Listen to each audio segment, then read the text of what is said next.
नमस्कार, अपना बिहार में आपका स्वागत है। राहुल ओझा आपके साथ। बिहार में त्योहार में क्या हर बार माहौल बिगाड़ने की साजिश रची जाती है? ये सवाल इसलिए उठ रहे हैं कि दुर्गा पूजा के बाद मां दुर्गा की प्रतिमा विसर्जन के दौरान कई शहरों में सामाजिक सौहार्द बिगाड़ने की कोशिश की गई। प्रतिमा जुलूस पर हमला के साथ पथराव किया गया।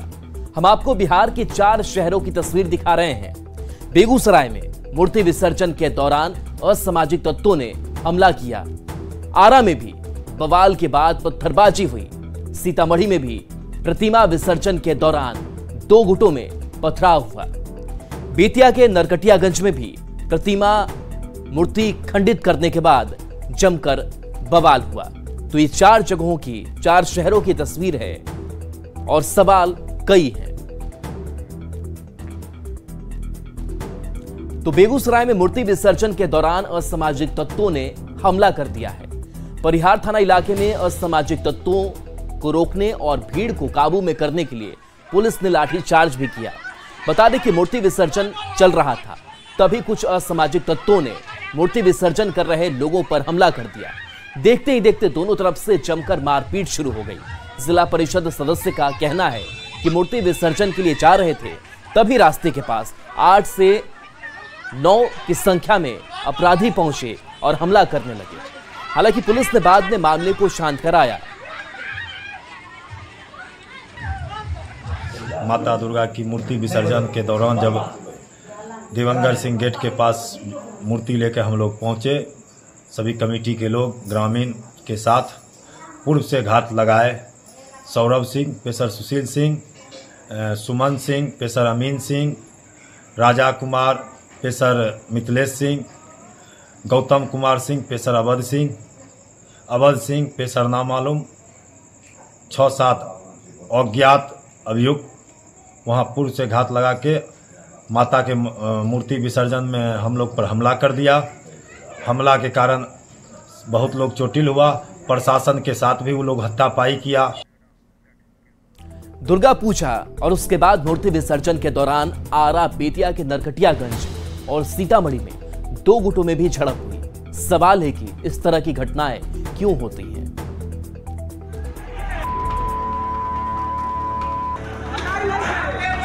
बवाल और पत्थरबाजी की ये तस्वीरें आरा की है। मौका दशहरा के त्योहार का था। हर तरफ भक्ति का माहौल था, लेकिन इसी बीच बिहिया थाना इलाके के बेलवनिया बाजार में दुकान पर मिठाई लेने को लेकर इतना विवाद बढ़ गया कि 2 गुटों में जमकर मारपीट हो गई। मारपीट में कई लोग बुरी तरह जख्मी हो गए। पूरा इलाका उस वक्त रणक्षेत्र में तब्दील हो गया जब बाजार में सैकड़ों की संख्या में जुटे असामाजिक तत्वों ने रोड़ेबाजी शुरू कर दी। दुकानदारों के साथ मारपीट की गई और कई दुकानों को निशाना बनाया गया। तस्वीरों में आप साफ तौर पर देख सकते हैं कि दर्जनों दुकानों को निशाना बनाया गया और जमकर रोड़ेबाजी की गई। अब एक तस्वीर सीतामढ़ी की भी देख लीजिए। सीतामढ़ी में दुर्गा प्रतिमा विसर्जन के दौरान 2 गुट में जमकर झड़प हो गई। 2 गुटों में पथराव भी हुआ, जिसमें कई लोगों के घायल होने की खबर है। झड़प सुबह भी हुई थी, लेकिन तब पुलिस ने दोनों पक्षों को समझा बुझाकर हटा दिया था। फिलहाल हालात को काबू करने के लिए बड़ी संख्या में पुलिस बल को तैनात कर दिया गया है। प्रशासन के द्वारा त्वरित कार्रवाई करते हुए स्थिति पर नियंत्रण कर लिया गया है। बेतिया के नरकटियागंज प्रखंड में मूर्ति खंडित करने के बाद जमकर बवाल हुआ। बताया जाता है कि आरोपी पूजा पंडाल पहुंचा और दोनों हाथ में तलवार लेकर भांजने लगा और मां की प्रतिमा को खंडित कर दिया। पुलिस ने आरोपी गैसूल आलम उर्फ मुखिया देवान को गिरफ्तार कर लिया है। चाहे महावीरी झंडा निकालने का मौका हो या प्रतिमा विसर्जन का या फिर मुहर्रम का जुलूस, कहीं न कहीं से बवाल की खबर जरूर आती है। सवाल है कि इस तरह के बवाल क्यों होते हैं और जब पुलिस को पहले से अंदेशा होता है तो फिर पुख्ता इंतजाम क्यों नहीं किए जाते। आरा से चंदन, सीतामढ़ी से राकेश और बेतिया से मुन्ना राज के साथ ब्यूरो रिपोर्ट, न्यूज़ 18। तो विसर्जन के दौरान बार बार बवाल क्यों? सवाल कई हैं कि आखिर माहौल बिगाड़ने की कोशिश कौन कर रहा है। सवाल ये भी है कि विसर्जन के दौरान जब ऐसे पर्व त्योहार आते हैं, उसमें खलल डालने की कोशिश कौन कर रहे हैं? कौन माहौल बिगाड़ने की कोशिश कर रहा है? और सवाल ये भी है कि प्रशासन आखिर क्या करता है और क्या कर रहा है।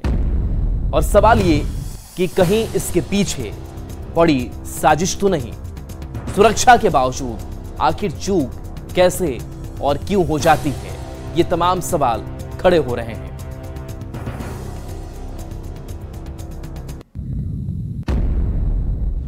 अब सवाल यह है कि मूर्ति विसर्जन के विवाद का इलाज क्या है। तो सौहार्द का माहौल बनाने के लिए सामाजिक समरसता जरूरी है और ये करने की जरूरत है। तो मूर्ति विसर्जन के दौरान विवाद और सब धर्मों का समान रूप से आदर करना होगा, तब इन घटनाओं को हम कम कर सकते हैं। इसके साथ साथ सभी धर्मों और धार्मिक रीति रिवाजों का हमें सम्मान करना होगा, हमें सम्मान करना चाहिए। प्रशासन को भी लोगों को जागरूक करना होगा ताकि ऐसे विवाद ना हो।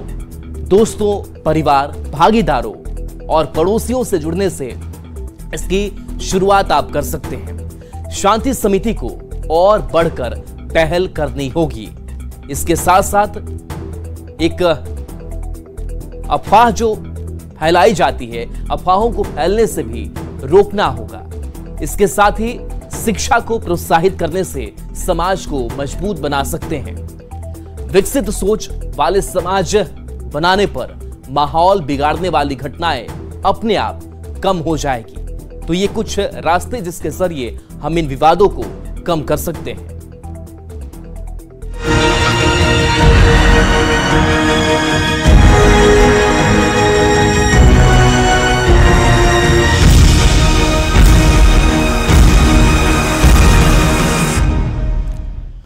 और चलिए दूसरी खबरों की तरफ बढ़ते हैं। पड़ोसी राज्य झारखंड से बहुत बड़ी खबर है, जहां झारखंड में ईडी की दबिश देखने को मिली है। मिथिलेश ठाकुर के आवास पर रेड किया गया है। चाईबासा आवास पर यह छापेमारी की गई है। पेयजल मंत्री हैं मिथिलेश ठाकुर, जिनके यहां ईडी की टीम पहुंची हुई है। मिथिलेश ठाकुर के भाई के यहां भी रेड की बात सामने आ रही है।